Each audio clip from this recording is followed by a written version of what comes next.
Graça e paz do Senhor Jesus. Vamos ler Esther, capítulo 3, nesta manhã.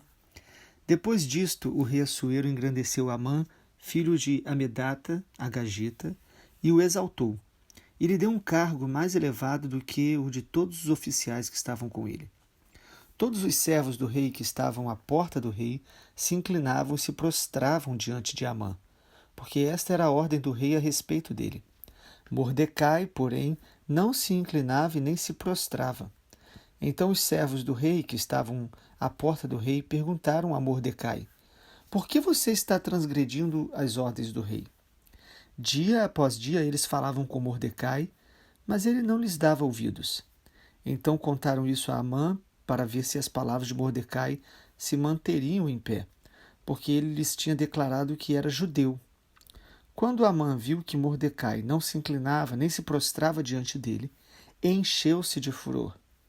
Porém julgou que era pouco nos seus propósitos atentar apenas contra Mordecai, porque lhe haviam declarado de que povo era Mordecai.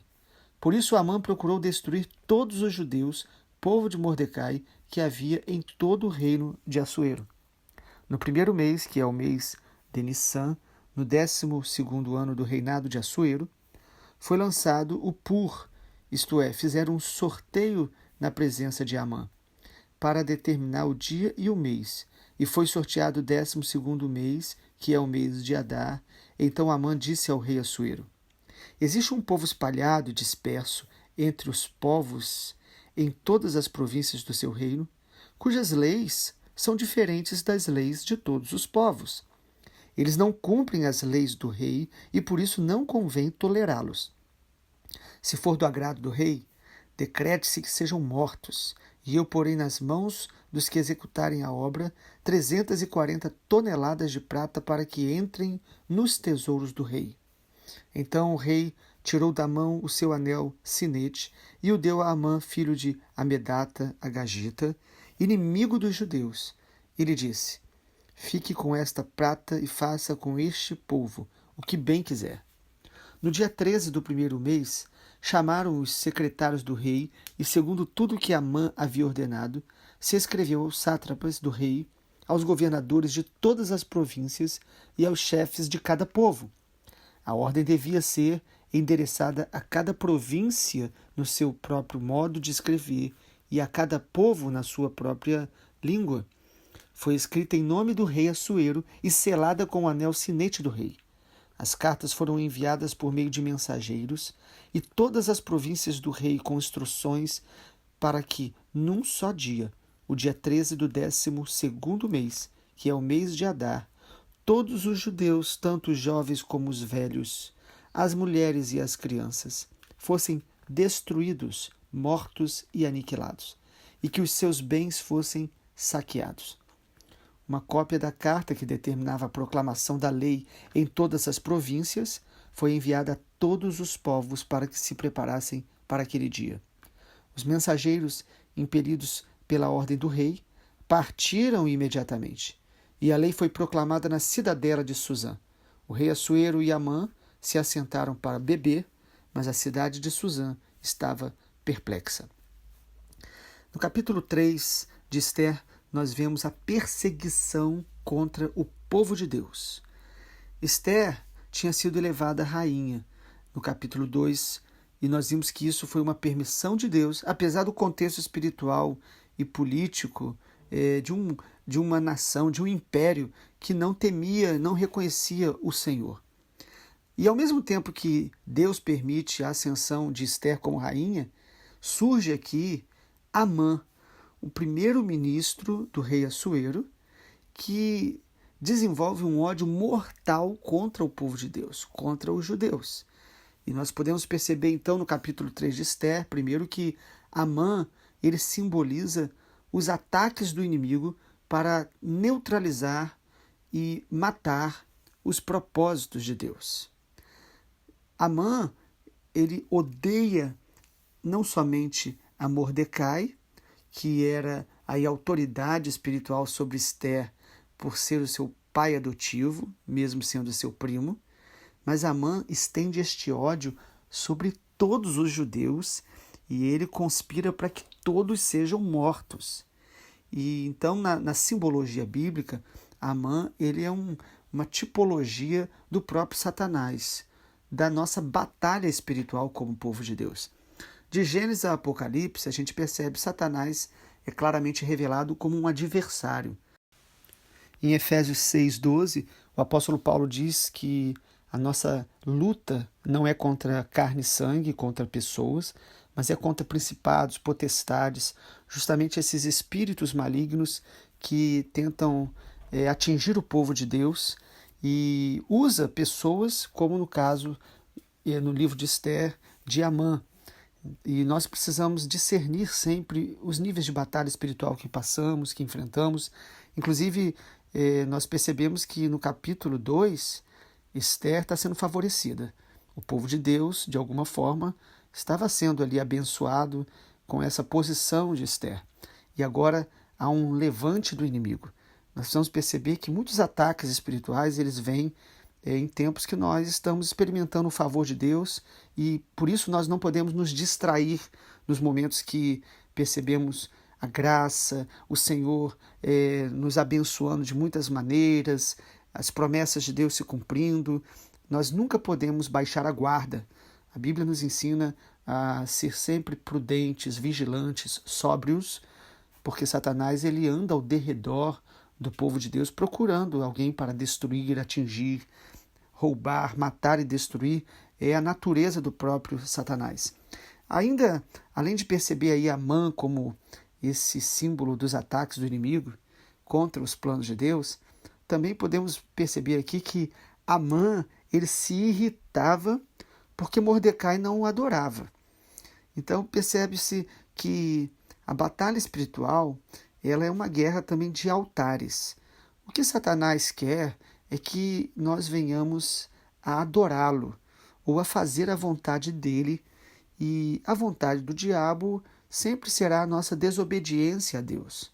Todo pecado habitual, intencional, acaba sendo um alimento para que os demônios se favoreçam. E quando a Bíblia então fala sobre Amã, ela mostra que a grande irritação dele foi porque Mordecai não se prostrava diante dele para o adorar como todos faziam. Então a postura de Mordecai é de alguém que só se prostra, alguém que só adora Yahvé, o único Senhor digno de ser adorado. A batalha espiritual é uma batalha de altares. O que nós precisamos perceber biblicamente é que o pecado, na sua raiz, ele acaba sendo um tipo de idolatria. E a idolatria é realmente estar adorando a demônios, porque os demônios eles estão por trás de todo ídolo, de tudo que nos tira do foco de adorar apenas o Senhor. A cobiça é uma adoração a Mamon. A Bíblia diz que todo avarento é um idólatra. A imoralidade é uma idolatria ao prazer, à nossa própria satisfação. E tudo isso serve como um alimento para os demônios. Por isso a Bíblia diz que em Mateus capítulo 4, Jesus foi tentado no tempo que ele estava em jejuns diante do Senhor, se preparando para o ministério. Satanás ofereceu ali o prazer imediato de satisfazer a sua fome. Satanás tentou o Senhor a pular do pináculo do templo para provocar um tipo de milagre, na verdade tentando o próprio Deus. E por fim, o diabo teve a ousadia de falar para Jesus se prostrar diante dele, como se ele pudesse dar todos os reinos do mundo sem que Jesus fosse à cruz. E tudo isso foi ataque direto de Satanás. A gente percebe então que Amã, o que ele queria era que Mordecai o adorasse, se prostrasse diante daquele que representava o poder daquela época, um homem com toda a autoridade. A Bíblia, quando fala de Deus ministrando ao coração de Elias, restaurando Elias no momento que o profeta estava extremamente abatido, frustrado, o Senhor disse que ele tinha preservado 7.000 remanescente do Senhor que não se prostraram aos pés de Baal, ou seja, eles não adoravam o sistema ao redor, os demônios que estavam sendo ali invocados e servidos pela nação de Israel num tempo de apostasia. Nós precisamos discernir então esse nível de guerra, o nível dos altares. Somente ao Senhor nós devemos adorar, amar com todo o nosso coração. Percebemos também no texto que não só Amã, ele começou a odiar o povo de Deus porque Mordecai não o adorou, mas Amã também percebeu que o povo judeu ele tinha uma lei particular. Isso é muito importante percebermos. Ali houve um incômodo sobre aqueles que estavam ao redor de Amã, porque eles sabiam que os judeus tinham uma lei própria. Eles não se deixavam contaminar pela cultura, pela forma de pensar, de interpretar a vida que o império impunha sobre as pessoas. Nós precisamos entender que, como povo de Deus, nós temos os princípios da palavra como a nossa referência, como o nosso fundamento. O Salmo 1 diz que bem-aventurado é o homem que ele não anda no conselho dos ímpios, nem se assenta na roda dos zombadores, mas o nosso prazer está na lei do Senhor e nela meditamos de dia e de noite. O povo de Deus também, então, aqui sofre uma perseguição porque eles eram fiéis à lei do Senhor, à palavra de Deus. Irmãos, nós precisamos estar dispostos a obedecer ao Senhor, a proclamar a palavra de Deus, mesmo quando isso de alguma forma vai provocando perseguição. Em toda a história bíblica e na história da igreja, o povo de Deus sempre foi e sempre será perseguido, porque andar na luz sempre vai aborrecer aqueles que estão nas trevas, no obscurantismo, na ignorância espiritual. E por último aí, nesse nível de perseguição, Amã, ele foi possuído por um ódio e por uma insanidade, um espírito arrogante, vingativo, e nessa explosão de ódio, ele se volta de maneira direta e planeja aí assassinar todos os judeus naquele momento, movido pelo ódio. A Bíblia diz que aquele que odeia o seu irmão é assassino. 1 João 3,15. E a Bíblia também diz que nós não devemos nem nos admirar se o mundo nos odeia. 1 João 3,13. Não devemos ceder quando o mundo nos odeia. Não devemos ceder para agradar o mundo. Interessante que em Esther capítulo 3, a gente percebe que houve uma intensificação sobre Mordecai para tentar, de alguma forma, demovê-lo da sua posição. O texto diz que aqueles homens ao redor insistiam com Mordecai, tentavam falar com ele, por que ele não se prostrava, mas o texto diz que Mordecai se mantinha de pé, ele não cedia às pressões.